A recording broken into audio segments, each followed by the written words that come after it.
السلام علیکم۔ Urdu centre help میں خوش آمدید۔ دوستو، اگر آپ میرے چینل پر نئے ہیں تو چینل کو سبسکرائب کر دیں اور ویڈیو کو لائک اور شیئر کر دیں۔ کامران اور عمر کی دوستی پورے کالونی میں مشہور تھی۔ دونوں ایک دوسرے پر جان چھڑکتے تھے۔ سب کامران کو پیار سے کامی کہتے تھے۔ ایک دفعہ عمر ٹیچر سے پانی پینے کا پوچھ کر گیا، لیکن پھر اس کی واپسی نہیں ہوئی۔ جوں جوں وقت گزر رہا تھا، کامی پریشان ہو رہا تھا۔ چھٹی کے وقت کامی عمر کے گھر گیا اور کہا، آنٹی، عمر ٹیچر سے پانی کا پوچھ کر گیا تھا لیکن واپس نہیں آیا، کیا وہ گھر آ گیا ہے؟ اس بات سے عمر کے گھر والے پریشان ہو گئے۔ اب کامی کو ایک جوگی کی باتیں یاد آنے لگیں۔ ایک دن جوگی نے کہا تھا، اب میں بوڑھا ہونے والا ہوں، کاش کوئی میرا بیٹا ہوتا، اس کو میں تمام نسخے بتاتا اور وہ خوب دولت کماتا۔ اتنا کہہ کر جوگی نے چمکدار نظروں سے عمر کی طرف دیکھا۔ اس پر عمر نے جوگی سے کہا تھا کہ آپ سمجھے میں آپ کا بیٹا ہوں، مجھے تمام نسخے بتا دیں۔ یہ تمام باتیں کامی نے عمر کے والد کو بتا دیں اور کہا، ہو نہ ہو یہ جوگی کی کارستانی معلوم ہوتی ہے۔ اب ہر کوئی جوگی کی تلاش میں نکل گیا۔ کامران چلتے چلتے جنگل پہنچ گیا۔ شام کے سائے بڑھ رہے تھے اور کامی لگاتار چل رہا تھا۔ وہ واپس مڑنے ہی والا تھا کہ اسے زمین پر گری ہوئی کاپی نظر آئی۔ کاپی اٹھائی تو وہ عمر کی کاپی تھی۔ کامی کو سراغ مل چکا تھا، اب وہ واپس نہیں جا سکتا تھا۔ کامی ایک سمت چلتا چلا گیا۔ رات ہو گئی تھی، اب اسے ڈر لگ رہا تھا۔ لوگ کہتے تھے کہ وہاں بدروحیں رہتی ہیں۔ جو لوگ بھی جنگل میں گئے وہ واپس زخمی ہو کر آئے۔ ابھی وہ سوچ رہا تھا کہ اسے دور آگ کا شعلہ نظر آیا۔ کامی نے سوچا، ضرور کوئی انسان وہاں ہے اور یہی وقت ہے اپنے دوست کی مدد کرنے کا۔ ہو سکتا ہے جوگی صبح عمر کو کہیں اور لے جائے۔ کامی آہستہ آہستہ بغیر آواز پیدا کیے بڑھتا رہا۔ تقریباً آدھا گھنٹے چلنے کے بعد اسے احساس ہوا کہ وہ آگ کے قریب آ گیا ہے۔ وہ رک گیا، اس کا سانس پھول چکا تھا۔ اس نے آگ سے پرے نظر ڈالی تو اسے ایک جھوپڑی نظر آئی۔ کامی جلدی سے آگے بڑھا اور درخت کے تنے کی طرف گیا، پھر رک گیا۔ وہ آگ کے قریب ہو گیا اور دیکھا کہ ایک پتھروں کا چولہا بنا ہوا ہے۔ آگ پر کوئی برتن رکھا ہوا ہے جس میں کچھ پک رہا ہے۔ وہ بار بار جھوپڑی کو گھور رہا تھا۔ اسے یقین ہو رہا تھا کہ جھوپڑی میں کوئی ہے۔ اچانک جھوپڑی سے کوئی باہر نکلا۔ یہ وہی جوگی تھا جو اسکول کے باہر بیٹھ کر بچوں کو کہانیاں سنایا کرتا تھا۔ جوگی برتن پر جھکا کچھ دیکھتا رہا، پھر جھوپڑی میں چلا گیا۔ جھوپڑی کی پشت پر ایک درخت تھا۔ کامی آہستہ آہستہ اس درخت کے پیچھے چھپ گیا۔ اب اسے جھوپڑی ہی نہیں بلکہ اندر کا بھی سب کچھ نظر آ رہا تھا۔ ایک طرف سے پردہ ہٹا ہوا تھا۔ اس نے دیکھا کہ عمر رسیوں سے بندھا ہوا ہے۔ اس کا دل چاہا کہ بھاگ کر عمر کی رسیاں کھول دے، مگر احتیاط لازم تھی۔ وہ نہیں چاہتا تھا کہ اپنے دوست کو چھڑاتے چھڑاتے خود بھی پھنس جائے۔ جوگی پھر اندر آیا اور بندھے ہوئے عمر سے مخاطب ہو کر بولا، برخوردار، بس 5 منٹ ٹھہر جاؤ، دوا تیار ہو رہی ہے۔ جب تمہیں پلاؤں گا تو تم اپنی یادداشت بھول جاؤ گے، بس تمہیں یہی یاد ہوگا کہ تم میرے بیٹے ہو۔ عمر بولا، تم ایسا نہیں کر سکتے، مجھے چھوڑ دو۔ جوگی غصے سے بولا، تم ہی نے تو مجھ سے کہا تھا کہ مجھے اپنا بیٹا سمجھو اور تمام نسخے مجھے دے دو۔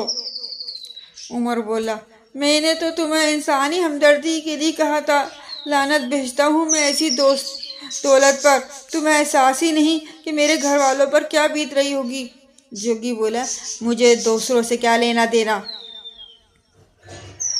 مجھے تو تمہاری ضرورت ہے۔ اگر میں کامیاب ہو گیا تو تمہیں میں بہت دور لے جاؤں گا جہاں ہمارا ڈیرا ہوگا۔ بے وقوف لڑکے، یہاں تمہاری چیخو پکار کوئی نہیں سنے گا۔ میں تمہیں جب دوا پلا دوں گا تو تمہیں اپنے آپ کا بھی ہوش نہیں رہے گا اور جو کچھ میں کہوں گا وہی تم کرو گے۔ تم پاگل ہو! ایک دم عمر پوری قوت سے چیخا۔ بس 2 منٹ ٹھہرو، یہ کہہ کر جوگی جھوپڑی سے باہر نکل گیا۔ کامی نے سوچا کہ یہی وہ وقت ہے جب اپنے دوست کو چھڑانے کا۔ وہ یہ سوچ کر دھڑکتے دل کے ساتھ جھوپڑی میں داخل ہوا۔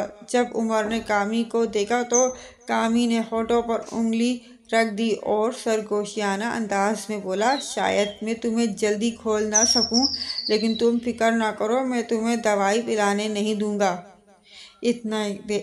اتنا کہہ کر وہ تیزی سے باہر نکل گیا اور پھر درخت کے عقب میں چھپ گیا۔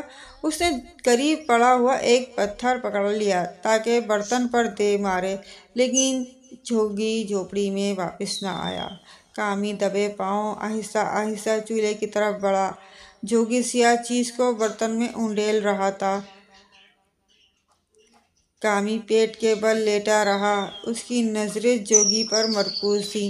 اچانک جوگی نے دوائی چکھی اور مطمئن انداز میں سر ہلانے لگا۔ ظالم انسان! کامی بڑبڑایا اور یہی بڑبڑاہٹ اسے لے ڈوبی۔ جوگی ایک دم ہوشیار ہو گیا، جیسے اسے احساس ہو کہ اس کے نزدیک کوئی دوسرا بھی موجود ہے۔ وہ چوکنا ہو گیا۔ کامی کا دل دھڑکنے لگا۔ جوگی وہاں بیٹھا چاروں طرف دیکھ رہا تھا۔ وہ سیدھا جھوپڑی کی طرف چلا گیا۔ مٹی کا برتن جس میں دوا تھی وہیں پڑا ہوا تھا۔ کامی کا دل چاہا کہ نشانہ لے کر اسے توڑ دے۔ اسے خطرہ تھا کہ اگر نشانہ ٹھیک نہ لگا تو کھٹکا ضرور ہوگا۔ پھر جیسے ہی اس نے پتھر نشانے کے لیے اوپر اٹھایا اور خود بھی سیدھا ہوا تو جوگی جھوپڑی سے نکل کر چولہے کی طرف بڑھنے لگا۔ وہ اب بھی چوکنا تھا۔ کامی دھڑام سے زمین پر گرا اور آواز سناٹے میں ابھری۔ جوگی ایک دم اچھل پڑا۔ اب کامی کا بچنا مشکل تھا، لہٰذا وہ پتھر کو لیے ایک دم کھڑا ہو گیا۔ کامی نے ایک دم وہ پتھر جوگی کو مارا۔ جوگی جو پہلے ہی تیار تھا ایک طرف ہو گیا۔ کامی نے دوڑ لگا دی، جوگی بھی اس کے پیچھے تھا۔ کامی نے جھک کر پتھر اٹھایا اور پوری طاقت سے جوگی کو مارا، لیکن خوش قسمتی سے وہ ایک بار پھر بچ گیا۔ جوگی نے دوڑنا بند کر دیا۔ کامی بھی رک گیا۔ جوگی واپس پلٹا اور آہستہ آہستہ جھوپڑی کی طرف جانے لگا۔ اچانک جوگی نے اس پر پتھر دے مارا۔ کامی ہوشیار کھڑا تھا اور جھکا، اور جھکنے کے بعد تیزی سے کھڑا ہوا اور پھر پوری طاقت سے جوگی کو پتھر دے مارا۔ پتھر جوگی کی ناک پر لگا اور پھر دوسرا پتھر اس کے سر پر لگا۔ جوگی زمین پر گرا اور اس کی گردن ایک طرف ڈھلک گئی۔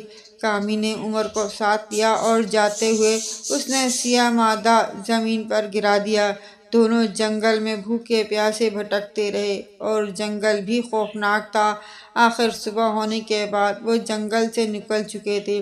کامی اپنے دوست سے محبت نہ رکھتا اور اتنا بڑا خطرہ مول نہ لیتا تو شاید اس کا دوست جوگی کا بیٹا بن کر رہ چکا ہوتا، لیکن کامی کی جرأت نے اسے اپنے دوست کو موت کے منہ سے نکال لیا۔